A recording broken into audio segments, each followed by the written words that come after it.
Video ನೋಡುತ್ತಿರುವ ಎಲ್ಲ ನನ್ನ ವ್ಯೂವರ್ಸ್ಗೂ ನಮಸ್ಕಾರಗಳು. ನಿಮ್ಮೆಲ್ಲರ ದಿನ ನಗುವಿಂದ ಸ್ಟಾರ್ಟ್ ಆಗಿ ನಗುವಿಂದ ಎಂಡ್ ಆಗಲಿ. ನಾನು ನಾಗವೇಣಿ ರಾಜ್. ಇಲ್ಲಿ ನಾನು ಬಿಸಿಬೇಳೆ ಮಾಡಲಿಕ್ಕೆ ನಾನು ಇಲ್ಲಿ 1 ಲೋಟ ಅಕ್ಕಿ ಹಾಗೆ 3/4 ಲೋಟ ನಾನು ತೊಗರಿಬೇಳೆ ಹಾಕ್ತಾಯಿದ್ದೀನಿ. ನೀವು ಯಾವುದು ಅಳತೆ ತೊಗೋತೀರಿ ನೋಡು ಅದೇ ಥರ ತೊಗೊಳ್ರಿ. 3/4 ತೊಗರಿಬೇಳೆ ಹಾಗೆ 1 ಲೋಟ ಅಕ್ಕಿ.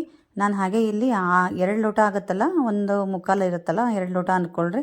ಅದಕ್ಕೆ ನಾನು ಇಲ್ಲಿ 5 ಲೋಟ ನೀರು ಹಾಕ್ಕೋತಾ ಇದ್ದೀನಿ ನಾನು ಇದಕ್ಕೆ. ಅಂದರೆ ಚೆನ್ನಾಗಿ ಸಾಫ್ಟಾಗಿ ಬರಲಿ ಅಂತ, ಆಮೇಲೆ ನೀರು ಹಾಕೋದು ಬೇಡ ಅಂತ. ಹಾಗೆ ಇಲ್ಲಿ ನಾನು ಬೀನ್ಸ್ ಮತ್ತು ಕ್ಯಾರೆಟು ಕಟ್ ಮಾಡಿ ಇಟ್ಕೊಂಡಿದ್ದೀನಿ. ಅದನ್ನು ಕೂಡ ನಾನು ಇದರಲ್ಲೇ ಹಾಕಿಬಿಟ್ಟು ನಾನು ಬೇಯಲಿಕ್ಕೆ ಇಡ್ತೀನಿ.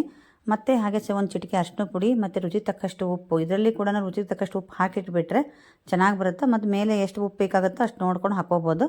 ಹಾಗೆ ಮತ್ತು ಒಂಚೂರು ಆಯಿಲ್ ಹಾಕಿಬಿಟ್ಟು ನಾನು ಕುಕ್ಕರ್ ಲಿಡ್ ಕ್ಲೋಸ್ ಮಾಡಿಬಿಟ್ಟು ನಾನು ಇಲ್ಲಿ ಒಂದು 2ರಿಂದ 3 ವಿಷಿಲ್ ಬರಲಿಕ್ಕೆ ಇಡ್ತೇನೆ ನಾನು.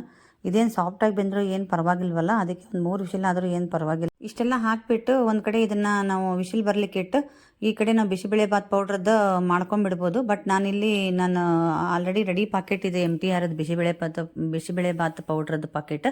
ಅದು ಸಂಬಂಧ ಮಾಡ್ತಾಯಿಲ್ಲ. ನಾನು ನಾವು ಭಾಳ ಕಡಿಮೆ ಅನ್ನದ ಐಟಮ್ ಎಲ್ಲ ಮಾಡಿದ್ರೆ ರೊಟ್ಟಿ ಎಲ್ಲ ಬೆಳಗ್ಗೆ ನಾನು ಈ ಥರ ಬಿಸಿಬೇಳೆ ಬಾತ್ ಮಾಡಬೇಕಾದ್ರೆ ವಿಷಿಲ್ ಹಾಕಕ್ಕೆ ಇಟ್ಬಿಟ್ಟು ಮಾಡ್ಕೋತಿದ್ದೆ. ಈಗೇನೋ ನಾನು ಮಾರ್ಕೆಟ್ಗೆ ಹೋಗಿದ್ದೆ, ಅಲ್ಲೇನೋ ಬಿಸಿಬೇಳೆ ಬಾತ್ ಪೌಡ್ರ್ ಕಾಣ್ತು ಅಂತಂದು ಹೇಳ್ಬಿಟ್ಟು ನಾನು ತಗೊಂಬಂದು ಇಟ್ಕೊಂಡಿದ್ದೀನಿ.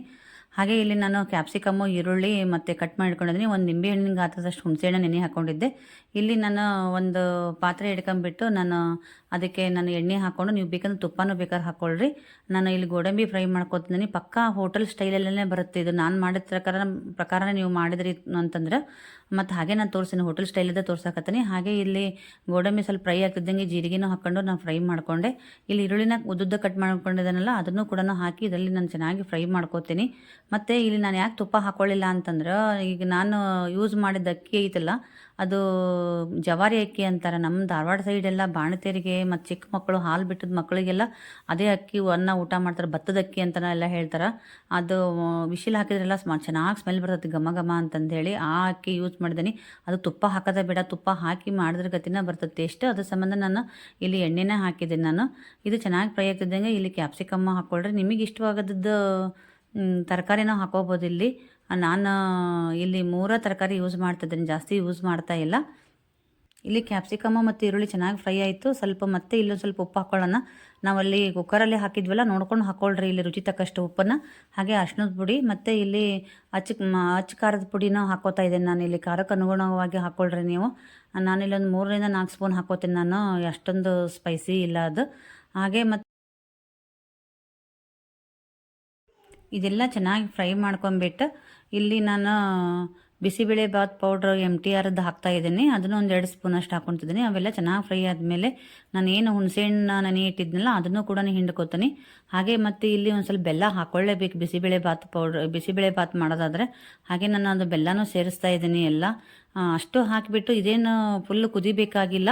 ನಾವು ಏನು ಕುಕ್ಕರಲ್ಲಿ ವೆಜಿಟೇಬಲ್ಲು, ರೈಸು, ಬೇಳೆ ಇಟ್ಟಿದ್ದಾವಲ್ಲ ಅದನ್ನು ನೋಡಿಕೊಂಡು ಅದಕ್ಕೆ ಹಾಕಿಬಿಟ್ಟು ಅದನ್ನ ಹೇಗಿದ್ರೂ ಕುದಿಸ್ತಾವಲ್ಲ ಅದಕ್ಕೆ ಸುರಿ ಬಿಡ್ಬೋದು. ಇದನ್ನು ಒಂದು ಸ್ವಲ್ಪ ಹುಣಸೆಹಣ್ಣು ಒಂದು ಸ್ವಲ್ಪ ಬಿಸಿ ಇದು ಆದರೆ ಸಾಕಿದ್ರಲ್ಲಿ ಅಷ್ಟೇ, ಏನು ಚೆನ್ನಾಗಿ ಕುದಿಬೇಕಂತೇನಿಲ್ಲ. ಇದು ತಿನ್ಲಿಕ್ಕಂತೂ ತುಂಬ ಚೆನ್ನಾಗಿರ್ತೈತಿ. ಹೆಸರಿಗೆ ಬಿಸಿಬೇಳೆ ಭಾತ್ ಆದರೂ ಕೂಡ ಆರಿದ ಮೇಲೂ ತುಂಬ ಟೇಸ್ಟ್ ಇರ್ತೈತಿ. ಇದು ಅಷ್ಟು ಚೆನ್ನಾಗಿರ್ತೈತಿ ಬಿಸಿಬೇಳೆ ಭಾತು. ಹಾಗೆ ವೆಜಿಟೇಬಲ್ಲು ಕೂಡ ಚೆನ್ನಾಗಿ ತಿನ್ಬೋದು. ಈ ಥರದ್ದು ಯಾವಾಗಾದ್ರೂ ಒಂದು ದಿವಸ ಟಿಫಿನಿಗೆ ಮಾಡ್ಕೊಂಡು ತಿನ್ನೋಕ್ಕೇನು ಅಡ್ಡಿ ಇಲ್ಲ ಅಂತ ಅನ್ನಿಸ್ತು ನನಗೆ. ನಾವು ದಿನ ರೊಟ್ಟಿ ಮಾಡೋರಲ್ಲ, ಅದಕ್ಕೆ ಯಾವಾಗಾದ್ರೂ ರೇರ್ಲಿ ರಾತ್ರಿ ಊಟಕ್ಕೆ ಮಾಡ್ತಿದ್ದೆ, ಇವತ್ತು ಟಿಫಿನಿಗೆ ಮಾಡ್ತಿದ್ದೀನಿ. ತುಂಬ ಚೆನ್ನಾಗಾಗಿತ್ತು. ನೀವು ಒಂದ್ಸಲ ಟ್ರೈ ಮಾಡಿರಿ. ಮತ್ತು ಏನಪ್ಪ ಅಂತಂದ್ರೆ ಇಲ್ಲಿ ಇದು ವೆಜಿಟೇಬಲ್ ಎಲ್ಲ ತಿನ್ನಂಗಿಲ್ಲ ಮಕ್ಕಳು ಅಂತಂದರೆ ಇದರಲ್ಲಿ ವೆಜಿಟೇಬಲ್ ಹಾಕೋದು ಬಿಟ್ಟು ಇದು ನಾವು ಕುಕ್ಕರ್ ವಿಶಿಲ್ ಇಡಬೇಕಾದ್ರನ್ನ ಶೇಂಗಾ ಹಾಕಿಬಿಟ್ಟು ಮಾಡ್ಕೋಬೋದು. ಕಡಲೆ ಬೀಜ ಅಂತಾರಲ್ಲ ಅದು ನಾವು ಶೇಂಗಾ ಅಂತೀವಿ, ಅದನ್ನು ಹಾಕಿಬಿಟ್ಟು ಮಾಡ್ಕೋಬೋದು. ಅದು ಕಡಲೆ ಬೀಜ ಬಂದಲ್ಲೆಲ್ಲ ತುಂಬ ಚೆನ್ನಾಗತಿ. ಅದು ಸಿಂಪಲ್ ಬಿಸಿಬೇಳೆ ಭಾತ್ ಅಂತ ಅನ್ಬೋದು. ನೋಡಿರಿ, ಇದು ನಾನು ಕುಕ್ಕರ್ ಲಿಡ್ ತೆಗೆದೀನಿ. ಈಗ ಎಷ್ಟು ಚೆನ್ನಾಗಿ ಸ್ಮೂತಾಗಿ ಆಗೈತಿ.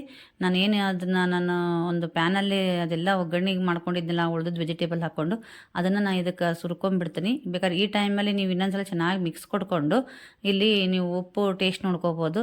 ಇದನ್ನು ಚೆನ್ನಾಗಿ ಮಿಕ್ಸ್ ಮಾಡಿಬಿಟ್ಟು ಇದು ಕುದ್ರೆ ನೋಡಿರಿ, ಇಲ್ಲಿ ಬಿಸಿಬೇಳೆ ಭಾತ್ ರೆಡಿ ಪಟ್ ಅಂತಂದೇಳಿ ಏನು ಮಾಡ್ಕೊಂಡ್ಬಿಡ್ಬೋದು. ವೆಜಿಟೇಬಲ್ ಇದ್ದು ಕುಕ್ಕರ್ ವಿಶಿಲ್ ಹಾಕಕತ್ರ ಮತ್ತು ಹೊಟ್ಟೆಗೂ ಹಿತವಾಗಿರ್ತೈತಿ. ಇಷ್ಟೊಂದು ವೆಜಿಟೇಬಲ್ ವಿಟಮಿನ್ಸು ಸಿಗುತ್ತೆ. ಮತ್ತು ಹಾಗೆ ಲಾಸ್ಟಿಗೆ ನಾನು ಇಲ್ಲಿ ತುಂಬ ಚೆನ್ನಾಗಿ ಬಂತು. ಎಷ್ಟು ಚೆನ್ನಾಗಿ ಕ್ವಾಂಟಿಟಿ ಅಂತೂ ಕರೆಕ್ಟಾಗಿ ತೀರಾ ತೆಳ್ಳಗೂ ಅಲ್ಲ ಮತ್ತು ಗಟ್ಟಿನೂ ಅಲ್ಲ, ಈ ಕನ್ಸಿಸ್ಟೆನ್ಸಿ ಇರಲೇಬೇಕು.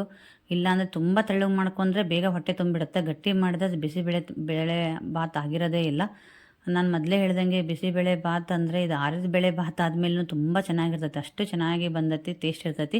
ನೀವು ಒಂದ್ಸಲ ಟ್ರೈ ಮಾಡಿರಿ, ಹೇಗೆ ಬಂತು ಅಂತಂದೇಳಿ ನನಗೆ ಕಮೆಂಟ್ ಮೂಲಕ ತಿಳಿಸಿ. ನಮ್ಮ ಮನೆಯವರಂತರೂ ಹಾಕ್ಕೊಟ್ಟಿದ ಮೇಲೆ ತಿಂದುಬಿಟ್ಟು ತುಂಬ ಚೆನ್ನಾಗಿತ್ತು ಅಂತಂದು ಹೇಳಿ ನನಗೆ ರಿವ್ಯೂ ಕೊಟ್ಟರು. ನೀವು ಹೇಗಿತ್ತು ಅಂತಂದೇಳಿ ಮಾಡ್ಕೊಂಡ್ಬಿಟ್ಟು ನನಗೆ ಕಮೆಂಟ್ ಮೂಲಕ ತಿಳಿಸಿ. ಹಾಗೆ ಈ ವಿಡಿಯೋ ಇಷ್ಟ ಆಯ್ತು ಅಂತಂದರೆ ಲೈಕ್ ಮಾಡೋದನ್ನು ಮರಿಬೇಡಿ. ಇನ್ನೂ ನನ್ನ ಚಾನಲ್ ಸಬ್ಸ್ಕ್ರೈಬ್ ಆಗಿಲ್ಲ ಅಂದರೆ ಪ್ಲೀಸ್ ಸಬ್ಸ್ಕ್ರೈಬ್ ಆಗಿ, ಹಾಗೆ ನಿಮ್ಮ ಫ್ರೆಂಡ್ಸ್ಗೆಲ್ಲ ಶೇರ್ ಮಾಡಿ. ಮತ್ತು ಇದು ನೋಡಿ ಚೆನ್ನಾಗಿ ಕುದೀತಾ ಇದೆ, ಇಲ್ಲಿ ಕೊತ್ತ ಅಂತ ಕುದಿಬೇಕು ಅಂದರೆ ತುಂಬ ಚೆನ್ನಾಗಿ ಬರುತ್ತೆ. ಇವಾಗ ಬಡಿಸ್ಬಿಟ್ರೆ ಆಯಿತು.